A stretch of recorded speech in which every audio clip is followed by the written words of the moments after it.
No, I haven't, no. My panel's always fun.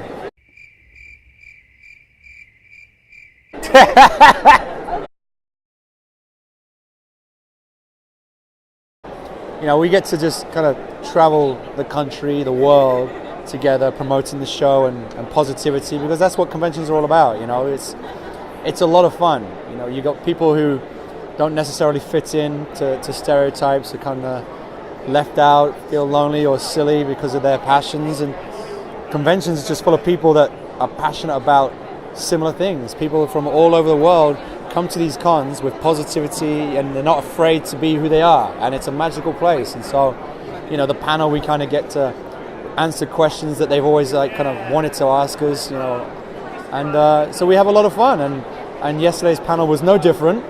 We had a lot of fun. We talked about behind the scenes. We funnily enough, we talked about everything but season 2, which I kind of assumed. Even Stars spoke to us and they're like, don't you spoil anything, don't spoil anything. And we were like, you do know there's a book, right? There's a book. People get in trouble. It's like, don't ruin Titanic. You do know it sinks at the end, right? Wait, what? So yeah, it was a lot of fun, and we had a lot of fun with that crowd, and working with Pablo and Itiere is always good. Do you like my shield, by the way? I'm Wonder Man right now. I wonder if you would go on a date with me, woman.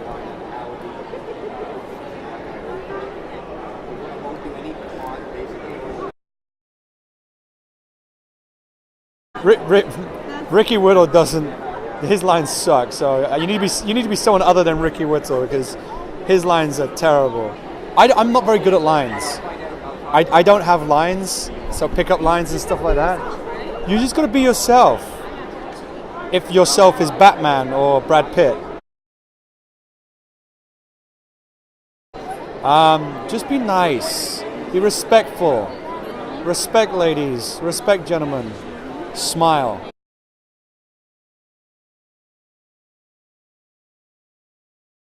I'm the only one who knows how to do the coin tricks. Pressure?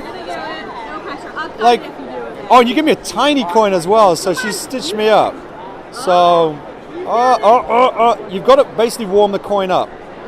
It's hard to do with a microphone and a shield. I've not done this for months, since we wrapped. So I get quicker and quicker once the coin starts to warm up. But yeah, they taught me all sorts of tricks. So NAPPILY EVER After, or NAPPILY After.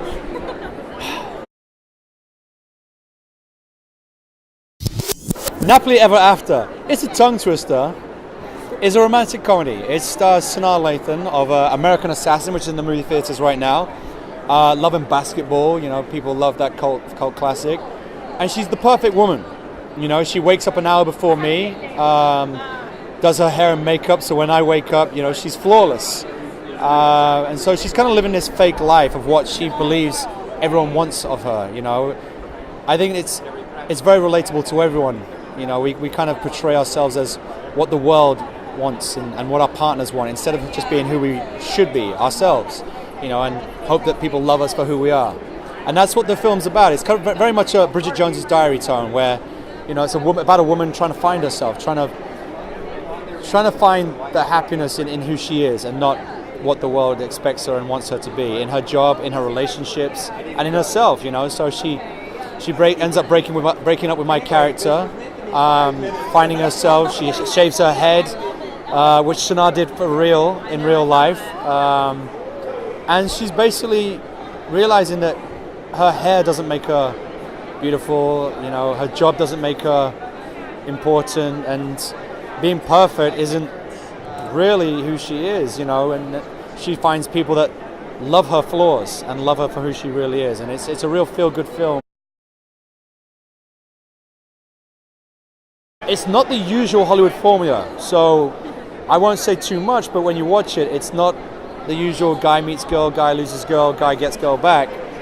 It's very much about growth, human growth, and I'm very proud to be a part of a great team. You know, the producers just walked off La La Land, so they know something about film and chemistry in film. So I'm looking forward to the world seeing this one.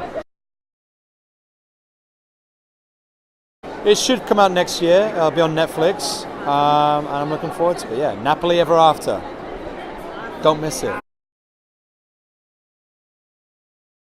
And don't miss Blade Runner. It's out now in the movie theaters. Michael Green, showrunner of American Gods. Genius. A wonderful man. A wonder man.